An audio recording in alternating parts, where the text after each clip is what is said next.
Husband குழந்தைங்க எல்லாம் போனதுக்கப்புறம் வீடை க்ளீன் பண்ண போகிறேன். அடுப்பை பார்த்திங்களா எவ்வளோ மெஸ்ஸியாக இருக்குன்னு. அடுப்பை க்ளீன் பண்ணுறதுக்கு முன்னாடி தண்ணியை தெளித்து விட்டோம்னா நமக்கு க்ளீன் பண்ணுறதுக்கு ஈஸியாக இருக்கும். பாத்திரம் எவ்வளோ பாத்திரம் இருக்குது பார்த்திங்களா, அவ்வளோ பாத்திரம் தேய்க்கணும். கிச்சன் அடுப்பை சுற்றி எவ்வளோ பாத்திரங்கள் இப்போ ஸ்ப்ரெட் ஆகிருக்கு பார்த்திங்களா. கிச்சனே அது சமையலுக்கு அப்புறம் கிச்சனை பார்த்தா அவ்வளோ அலங்கோலமாக இருக்கும். இனி எல்லாத்தையும் எடுத்து வைக்கணும். அதுக்கு முன்னாடி இந்த பருப்புலாம் வண்டு வச்சிருச்சு, அதை வெயிலில் காய வச்சு வண்டெல்லாம் போனதுக்கப்புறம் பாக்ஸில் எடுத்து வச்சுக்கிட்டு இருக்கேன். பாக்ஸில் எடுத்து வச்சுட்டு நெக்ஸ்ட்டு பாத்திரம் தேய்ச்சேன். அடுத்து சிங்க்கு ஃபுல்லாக க்ளீன் பண்ணி எடுத்தாச்சு. எவ்வளோ பளபளன்னு இருக்குது பார்த்திங்களா. அடுத்து அடுப்படி எல்லாம் க்ளீன் பண்ணியாச்சு. அடுப்பு பார்த்திங்களா எவ்வளோ நீட்டாக துடைச்சி வச்சுருக்கேன்னு. இந்த வேலையை முடித்தா தான் நமக்கு நிம்மதியாக இருக்கும். இது என்னென்னு பார்த்தீங்கன்னா பணியாரத்துக்கு நான் ஊற வச்சுருக்கேன். நெக்ஸ்ட்டு இது நைட்டு டின்னருக்கு அடை தோசைக்கு மாவாட்டை ஊற வச்சுருக்கேன். பருப்பு வீட்டில் இருக்க பருப்பெல்லாம் போட்டு ஊற வச்சுருக்கேன்.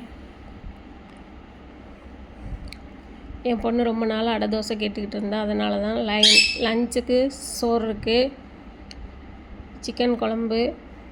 நெக்ஸ்ட்டு காஃபி போட்டு குடிக்கலான்னு பாலை சுட வச்சு காஃபி போட்டு குடிக்க போகிறேன்.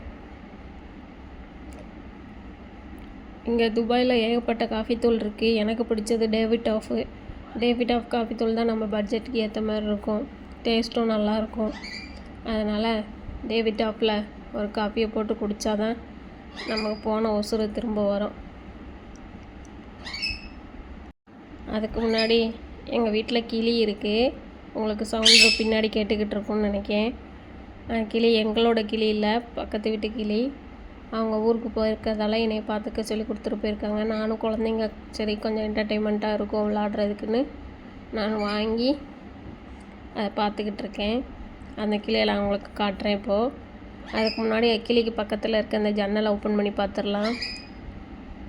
நல்லா வெயில் அடிச்சிருச்சு. நான் குழந்தைங்கள பஸ் ஏற்ற போகும்போது இருட்டாக இருந்துச்சு. இப்போ நல்லா வெயில் வந்துருச்சு. துபாயில் இன்னும் வெயில் குறையவே இல்லை. நெக்ஸ்ட்டு ஜன்னலை க்ளோஸ் பண்ணிடலாம். இந்த பக்கத்தில் இந்த கிளியை பார்த்தீங்களா, இதுதான் எங்கள் பக்கத்து வீட்டுக்காரங்க கொடுத்த கிளி. பாய். நெக்ஸ்ட் வீடியோவில்